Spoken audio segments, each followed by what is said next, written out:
Good morning. How's everybody doing? Good. Okay. I'm a female veteran.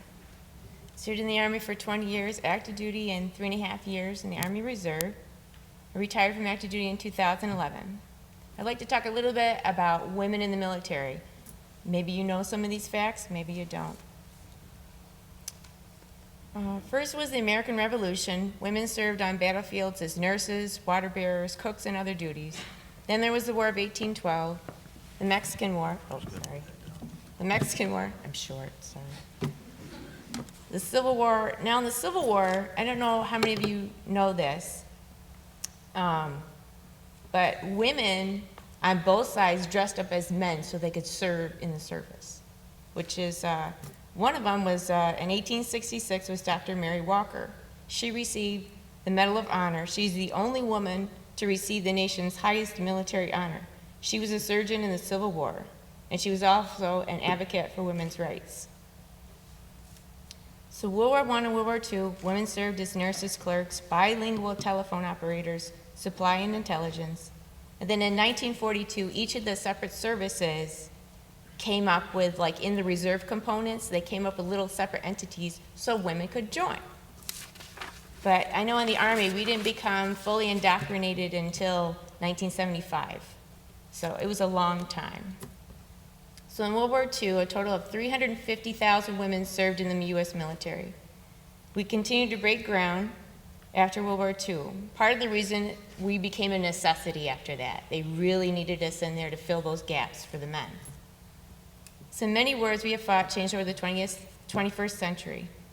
Modern weapons of warfare, missiles, roadside bombs, the front and rear lines are blurred. So everybody's at risk now. It doesn't matter if you're an infantryman or if you're a cook in the rear. Everybody learns the same skills. You learn how to fire a weapon, you learn everything, because that's how the services are designed today.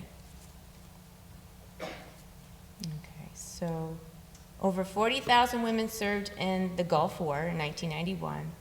Close to 300,000 women are estimated to have deployed to post-9/11 wars in Iraq and Afghanistan. I did a short tour in Iraq in 2009, 2010. My husband also did a tour in Iraq 2 weeks after our daughter was born in 2005.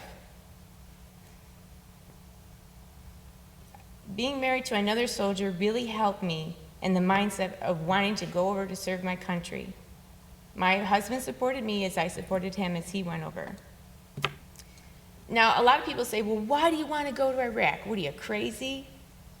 Only one thing I could say, it's like you're on a football team and you train and you train and you train. You're so sick of training. You're just like, all right, we could do something with these skills we learned the whole time we've been here. So think of training and training, training for the football team, and all you do is ever sit on the bench. You sit on the bench, you sit on the bench. Some people that are in the service are fine with sitting on the bench, not me. I want to go to the Super Bowl. I want to go play. So I got my chance. I went over to Iraq. I did my short tour. It was very interesting though. I mean, you never know how you're going to react. Just like in a fire drill, like a real fire drill. Anybody ever seen the Seinfeld episode where George Costanza pushes everybody out of the way to get the heck out of the room? You seen that one? Yeah? So you never know how you're going to react, and I wanted to know how I was going to react after all this training. So I finally get there, you know, and then we have mortar drills that go off. The siren will go off, like say there's incoming. So we have these big berms. They're made out of concrete that you go and hide in, but ours had a snake in it. So I wasn't going in there. So as little as I am, the sirens are going off, and then some of my interpreters are like, starting to like, you know, like, oh my gosh, what's going on, what's going on? And I'm like, where do we go, where do we go? This big guy, he's about this big, he's got all his gear on, he comes running out and he goes, where do we go? And I go, it's right there, you walk past it every day, go in there. And I was like, wow, I didn't freak out, but he's freaking out. So like that, you never know how you're gonna react. It's not always, you know, I can laugh about it now, nobody got hurt, they hit on the other side, they didn't hit us, but see those types of things, I wanted to know if I could react that way, and I did well, and some people don't, but you never know until you get there. So Army life is kind of a very completely different life. I joined when I was 18 years old, fresh out of high school.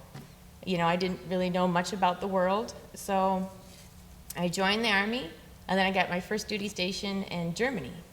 So I got to go to Germany on somebody else's dime, and I got to tour old castles on my off time. I got to visit historical places and eat all sorts of cool food and learn a new language.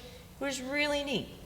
And then it came down, it was time to go, so I was there with like 4 other people. We all came together, and then one person got, you know, Fort Lee, Virginia, somebody else got the Washington, D.C., and I got Utah.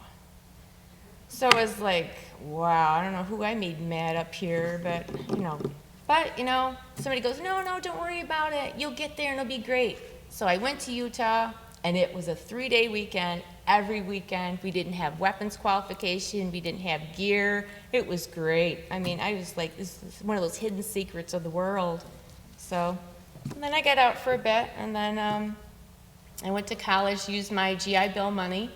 So I went to college, and then I kind of missed it. See, in the services, I think all of them, it's kind of weird. Like, you get in, and it's like, even though, like, you and I don't get along, but if hell goes to, if it goes to hell in a handbasket, you got my back. That's just how we mesh in the military. Even though you and I don't get along, if it comes down to it, we're going to take care of each other because we're going to get out of this together. That's just how we roll. So it's just kind of a different culture once you get in. So I missed it. So I went back in 1995, and I never thought I'd stay till 20 years, but here I am today talking to you, and I did 20 years. So it's kind of weird.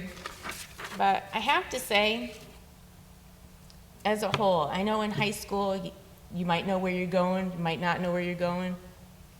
If you want to look at the different services, it's kind of neat. It's really changed since I went in.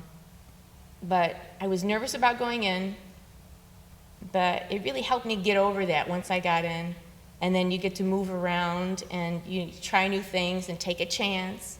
So, I just push that out to you. Take a chance in life. You never know where you're going to end. Look at me. I didn't think I'd end up 20 years. And my other people over here, your military service, right? It took you places you never knew you were going to go. So I just encourage you to don't be afraid to change and take a chance in life. Thank you.